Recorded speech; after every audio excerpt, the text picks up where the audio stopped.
Hello students. जैसा कि आप जानते हैं, इस बार पेपर नए पैटर्न पर होने वाले हैं और हमें एमसीक्यू टाइप क्वेश्चन आएंगे। तो इस बार के लिए जो मोस्ट इंपॉर्टेंट टॉपिक्स हैं, क्वेश्चंस हैं बायोलॉजी के अंदर, आइए उनको डिस्कस करते हैं चैप्टर वाइज। तो सबसे पहले चलते हैं चैप्टर 2 पर, क्योंकि इस बार हमारा जो पेपर पैटर्न है वो एमसीक्यू बेस है।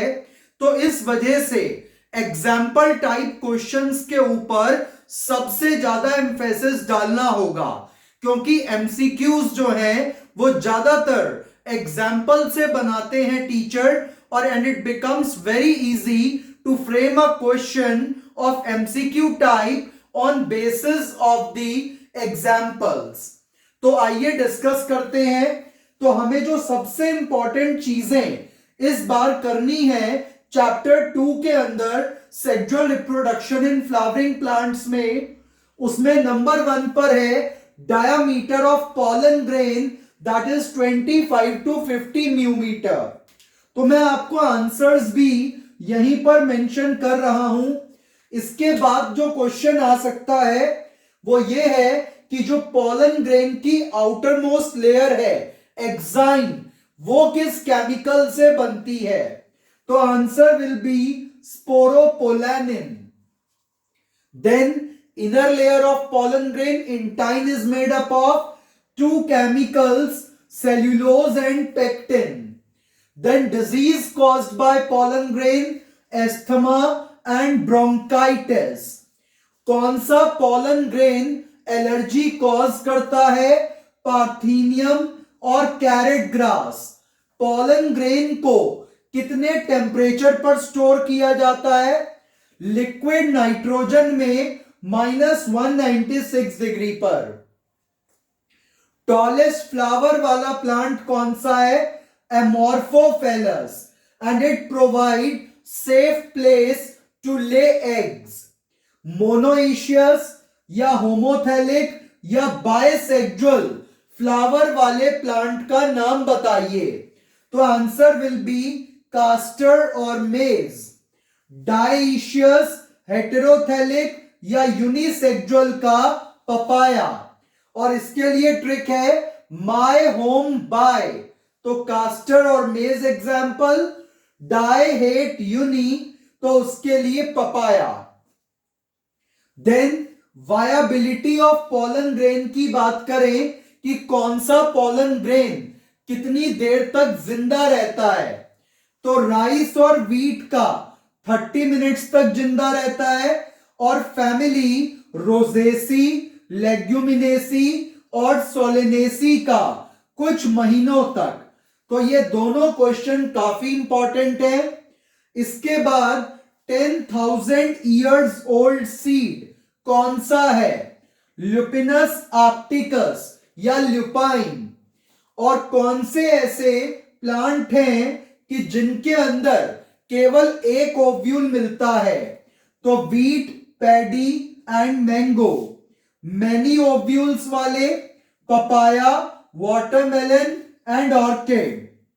ऑटोगैमी का example, that is self pollination का, तो वायोला, ऑक्सैलिस एंड कोमेलिना। और यही तीनों एग्जाम्पल आप चेस्मोगैमस और क्लिस्टोगैमस में भी याद करके जाएंगे। तो ये इन दोनों में भी सेम एग्जाम्पल आएंगे। तो 3 चीजों के सेम एग्जाम्पल, ऑटोगैमी, चेस्मोगैमस फ्लावर और क्लिस्टोगैमस फ्लावर। तो ये सारे example based question most important हैं चैप्टर 2 से। इसके बाद pollination in water lily and water hyacinth, ये होगा बाय इंसेक्ट एंड विंड। तो वाटर हायासिंथ और वाटर लिली में जो पॉलिनेशन है वो इंसेक्ट और विंड से होगा। अगर बायोटिक हो रहा है तो इंसेक्ट से, एबायोटिक हो रहा है तो विंड से। तो आपको वाटर लिली और वाटर हायासिंथ, क्योंकि इनके नाम में वाटर आ रहा है, तो बच्चा इस एमसीक्यू में कंफ्यूज इजीली हो सकता है, तो इसलिए याद रखेंगे कि इन दोनों में इंसेक्ट और विंड से पॉलिनेशन होगा। इसके बाद anemophily that is wind pollination का most common example grasses and the second example is corn और मेज। वाटर पॉलिनेशन के अंदर algae, bryophyta, pteridophyta, these are the main example. और अगर वाटर सरफेस के ऊपर जो है पॉलिनेशन हो रहा है दैट इज इपीहाइड्रोफिली, तो example will be Vallisneria and hydrilla. और अगर इनसाइड वाटर पूछे तो मेराइन ग्रास, ज़ोस्टेरा। तो ये आपको एग्जाम्पल सारे याद करने हैं because all of these examples are typically based on NCERT. तो इनमें से कोई भी एग्जाम्पल आप छोड़कर नहीं जाएंगे। Next is endospermic seed and non endospermic seed, तो इनके भी एग्जाम्पल्स करने हैं। एंडोस्पर्मिक का व्हीट, मेज, बार्ले, कास्टर, नॉन एंडोस्पर्मिक का पी, ग्राउंडनट, सनफ्लावर। पेरिस्पर्मिक के, तो पेरिस्पर्मिक सीड वो सीड होता है जिसके अंदर रिमेन्स ऑफ न्यू सेलस मिलता है, और एंडोस्पर्मिक में एंडोस्पर्म मिलता है। तो ब्लैक पेपर और beat.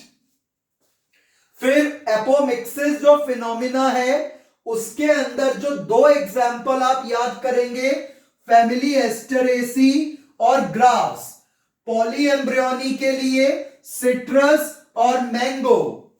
Flashy dry false fruit, parthenocarpic fruit, ये चारों टाइप के फ्रूट और ये तीनों टाइप के सीड मोस्ट इंपॉर्टेंट हैं, इनके एग्जाम्पल। और प्रीवियस ईयर नीट में भी ये आए हुए हैं। तो फ्लैशी फ्रूट में guava, orange, mango. Dry fruit में ग्राउंडनट और मस्टर्ड। फॉल्स फ्रूट में एप्पल, स्ट्रॉबेरी, कैश्यू। और इन तीन को छोड़कर अगर कोई एग्जाम्पल आपको मिलता है तो वो ट्रू फ्रूट में जाएगा। और पार्थिनोकार्पिक फ्रूट के लिए बनाना। इसके बाद 10,000 year old seed lupine, 2,000 year old seed date palm, Phoenix dactylifera. और यहां पर आपको साइंटिफिक नेम भी पूछे जा सकते हैं। So these two are again most important. उसके बाद flower with large number of seed, तो ऑर्किड एंड फाइकस। उसके अलावा अगर वो आपको स्पेशली मेंशन करके पूछता है कि दो पैरासिटिक प्लांट्स के नाम बताइए जिनके अंदर लार्ज नंबर ऑफ सीड मिलते हैं, तो answer will be Orobanche and Striga. So you have to remember all these example based question for chapter number 2. Now we are moving to the some other important questions of this chapter. तो कुछ और भी important questions हैं इसी chapter के, तो आइए उनको भी देखते हैं। जैसे कि जो फीमेल गैमेटोफाइट है वो क्या चीज होती है, तो फीमेल गैमेटोफाइट किससे बनता है या क्या होता है, एम्ब्रियो सैक। तो embryo sac is female gametophyte. और अगर मेल गैमेटोफाइट पूछते हैं तो answer will be pollen grain. तो female gametophyte embryo sac, male gametophyte pollen grain. After fertilization ovule किसमें चेंज होगा, सीड में। ओवरी किसमें चेंज होगी, फ्रूट में। ओवरी की वॉल किसमें चेंज होगी, फ्रूट वॉल पेरिकार्प में। तो ये आफ्टर फर्टिलाइजेशन कौन सी चीज किसमें कन्वर्ट होगी, ये भी मोस्ट इंपॉर्टेंट क्वेश्चन है इस चैप्टर का। और भी इसके अलावा कुछ इंपॉर्टेंट टॉपिक्स हैं इस चैप्टर में जो आप करके जाएंगे। मैं एग्जाम्पल बेस और टेक्निकल टर्म बेस सारे क्वेश्चंस आपको यहां पर बता रहा हूं। इसके अलावा most common biotic pollinating agent कौन सा है?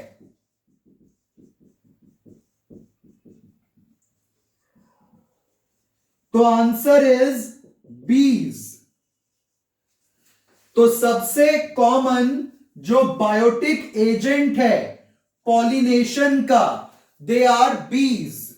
इसके अलावा अगर वो आपको कहें कि उन रेप्टाइल्स के नाम बताइए जो पॉलिनेटिंग एजेंट की तरह यूज होते हैं, तो answer will B garden lizard and gecko lizard. So these are the two examples of reptiles which act as pollinating agent. और अगर mammals का पूछते हैं, then we have bats and lemur. तो ये आपको इस केस में mammals के लिए याद रखना है। और इसके अलावा कुछ इंपॉर्टेंट टर्म्स हैं जो आप याद करके जाएंगे और इंपॉर्टेंट टॉपिक्स हैं जो इस चैप्टर के लिए आप पढ़कर जाएंगे। और अगर उनकी आपको डिटेल्स चाहिए तो वो आप मेरे चैप्टर नंबर 2 की सारी वीडियोस को देख सकते हैं। इस पूरे चैप्टर की प्लेलिस्ट बनी हुई है यूट्यूब पर मेरे चैनल पर, तो आप वहां से उसको देख सकते हैं। तो इनके अलावा microsporogenesis, megasporogenesis, apomixis, polyembryony, type of fruit. तो हमारे पास टोटल 5 टाइप के फ्रूट्स इस चैप्टर में डिस्कस्ड हैं। Dry, fleshy, true, false, parthenocarpic. उसके अलावा टाइप ऑफ सीड, तो 3 टाइप के सीड भी डिस्कस हैं। इसके अलावा type of pollination and pollinating agents. और उसके साथ साथ आप जो है एनाट्रोपस ओव्यूल का डायग्राम करके जाएंगे और टर्म्स पढ़कर जाएंगे। सिनकार्पस, एपोकार्पस, मल्टीकार्पिलरी और स्क्यूटेलम। इसमें से स्क्यूटेलम सबसे ज्यादा इंपॉर्टेंट टर्म है। स्क्यूटेलम किसको कहा जाता है? मोनोकॉट प्लांट के थिन पेपरी कॉटिलिडन को। So these are some very important questions and these are the example based question. और एक लास्ट एग्जाम्पल बेस्ड क्वेश्चन और ले लेते हैं कि ऐसे कौन से हमारे पास फ्लावर्स हैं कि जिनमें पॉलिनेशन फ्लाइज और बीटल से होता है और उसके अंदर क्या कैरेक्टरिस्टिक प्रॉपर्टी है। तो जो प्लांट फ्लाइज और बीटल से पॉलिनेट होते हैं उनकी जो प्रॉपर्टी है कि उनमें से फाउल ऑर्डर आता है। तो ये क्वेश्चन भी पूछा जा सकता है कि फाउल ऑर्डर है प्लांट में, तो वो किससे पॉलिनेट होगा? फ्लाइज और बीटल से। तो ये आपको याद रखना है। So these are most important topics of chapter number 3। On number 1 we have spermatogenesis, then oogenesis, then menstrual cycle। और menstrual cycle का क्वेश्चन पिछले 5 से 10 सालों में कभी भी नहीं हटा बोर्ड एग्जाम से। So it is most important. आप और कोई टॉपिक करिए या ना करिए, मगर इसको जरूर करके जाइएगा, क्वेश्चन जरूर आएगा इस टॉपिक से। उसके बाद इस बार डायग्राम बेस्ड क्वेश्चन आने के भी चांसेस बहुत ब्राइट हैं। तो female reproductive structure, sperm, Graafian follicle, ovary, ovum और मेल रिप्रोडक्टिव स्ट्रक्चर, इनके डायग्राम्स और लेबलिंग्स को बहुत अच्छे से करके जाइएगा। उसके साथ साथ पार्चुरेशन ये किस टाइप का मैकेनिज्म है, दैट इज न्यूरोएंडोक्राइन, इस पे भी क्वेश्चन आपको बोर्ड एग्जाम में जरूर आ सकता है। और ये नीट एग्जाम के लिए भी बहुत जरूरी है कि पार्चुरेशन का सिग्नल कहां से ओरिजिनेट होता है और ये किस टाइप का मैकेनिज्म है।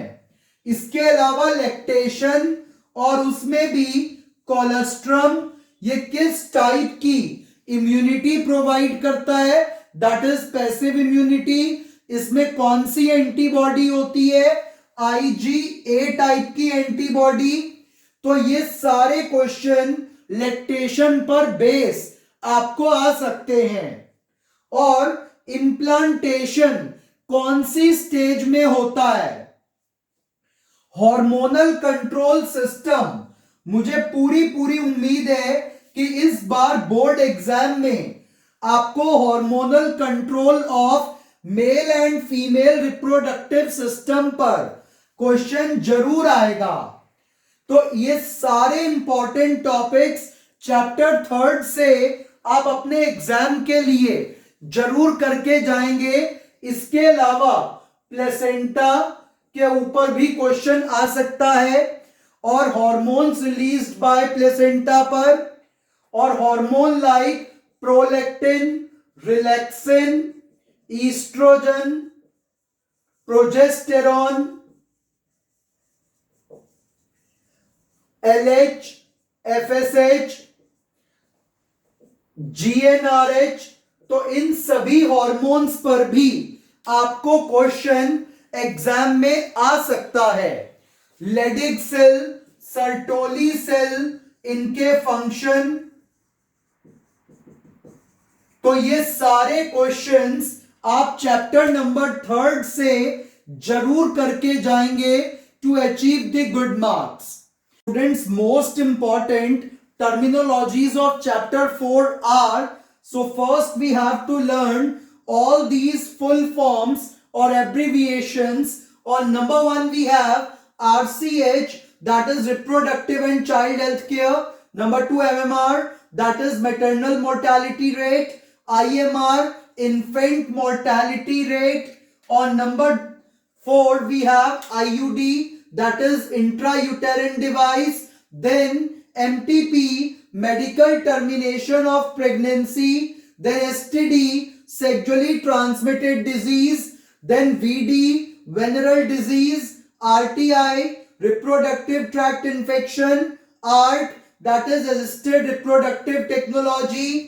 IVF, in vitro fertilization. GIFT, gamete intrafallopian transfer. ZIFT, zygote intrafallopian transfer. ICSI, intracytoplasmic sperm injection. Then IUT, that is intrauterine transfer. Then IUI, that is intrauterine insemination. And last CDRI, that is Central Drug Research Institute located at Lucknow. So these abbreviations we have to learn, और जिन पर star बनाया है these are most important ones. वैसे तो ये सारी ही important है, मगर जिन पर स्टार बनाया है इन पर क्वेश्चन अक्सर प्रीवियस ईयर में देखे जाते हैं। और इसके बाद तो इस चैप्टर से हमें फुल फॉर्म पूछी जा सकती है और उसके साथ साथ कुछ एग्जाम्पल बेस्ड क्वेश्चन आ सकते हैं, जैसे कि 3 example of or type of natural contraceptive method. So we have periodic abstinence, lactational amenorrhea, then withdrawal or coitus interruptus. उसके बाद एग्जाम्पल ऑफ मेल कॉन्डम, क्योंकि कॉन्डम फीमेल्स के लिए भी आता है जिसको फेमिडोम कहते हैं। तो कॉन्डम का जो मोस्ट इंपॉर्टेंट एग्जाम्पल है वो है निरोध, गिवन इन एनसीईआरटी। फिर नॉन मेडिकेटेड आईयूडी का एग्जाम्पल लिपेज लूप। और इन तीनों में से भी एक क्वेश्चन आपके एग्जाम में आने के कंफर्म चांसेस हैं। तो non medicated IUD, lipase loop, copper releasing IUD, CU7, CUT, Multiload 375 और हार्मोन रिलीजिंग आईयूडी में प्रोजेस्टासर्ट और LNG-20। उसके बाद इस पर भी क्वेश्चन मोस्ट इंपॉर्टेंट है, प्रीवियस ईयर में ये कई बार पूछा गया है कि इनक्योरेबल एसटीडी कौन सी है। तो इनक्योरेबल में बस आप ये 3 नाम याद करेंगे, हेपेटाइटिस बी, HIV एड्स और जेनाइटल हर्पिस। बाकी सारी क्योरेबल हैं। तो आप इनक्योरेबल याद कर लीजिए। अगर वो क्योरेबल भी पूछेंगे तो इन 3 से आपका वो वाला आंसर भी निकल आएगा, क्योंकि MCQ या तो क्योरेबल या इनक्योरेबल पर बेस होगा। तो आप दोनों में से कोई भी एक टाइप याद कर लीजिए, और अगर इनक्योरेबल याद करते हैं तो you will be having more benefit. Then MTP कब तक सेफ होती है? First trimester. एबॉर्शन कब तक सेफ होता है? First trimester, that is first 3 months of pregnancy और 12 weeks। ओरल कॉन्ट्रेसेप्टिव जो CDRI ने बनाया वो कौन सा है, या वंस अ वीक पिल कौन सी है? सहेली। तो all these questions are utmost important for your chapter 4. So students, as we know that genetics is most important for the board and NEET exam, so the important question from the first chapter of genetics, that is principles of inheritance and variation, are, so number 1 we have to do the Mendel's law. तो Mendel के 3 laws, that is Mendel's law of dominance, law of segregation and law of independent assortment। तो आप तीनों laws को पढ़कर जाएंगे और फिर आप पढ़ेंगे concept of dominance. Law of dominance और कॉन्सेप्ट ऑफ डोमिनेंस में डिफरेंस होता है, तो दोनों को अलग अलग पढ़कर जाइएगा कि ताकि आपको दोनों टॉपिक्स क्लियर हो जाएं। उसके बाद एक्सेप्शंस ऑफ मेंडल्स लॉ, कि कहां कहां पे मेंडल के लॉ फेल होते हैं। तो पॉलीजेनिक इनहेरिटेंस, जिसका एग्जाम्पल ह्यूमन स्किन कलर है। उसके अलावा प्लियोट्रॉपी, जिसमें हम जीन B से 2 कैरेक्टर कंट्रोल करवाते हैं। फिर कोडोमिनेंस, जहां पर दोनों पेरेंट्स का कैरेक्टर बच्चे में आ जाता है। ए ब्लड ग्रुप की मैरिज B से करवाइए, ब्लड ग्रुप AB आ गया तो वो कोडोमिनेंस है। देन इनकम्प्लीट डोमिनेंस, जिसमें मिराबिलिस जलापा का आप एग्जाम्पल जरूर पढ़कर जाइएगा। इसके एग्जाम्पल्स मोस्ट इंपॉर्टेंट हैं इन सभी के। Incomplete dominance, then multiple allelism. इसके बाद क्रोमोसोमल थ्योरी ऑफ इनहेरिटेंस क्या होती है और किसने दी? तो ये दी थी सटन एंड बोवेरी ने इन 1902। तो ये क्वेश्चन आपको आ सकता है। तो इस चैप्टर से नेम बेस्ड क्वेश्चन आपको मिल सकते हैं। उसके बाद experimental proof of chromosomal theory किसने दिया? TH Morgan.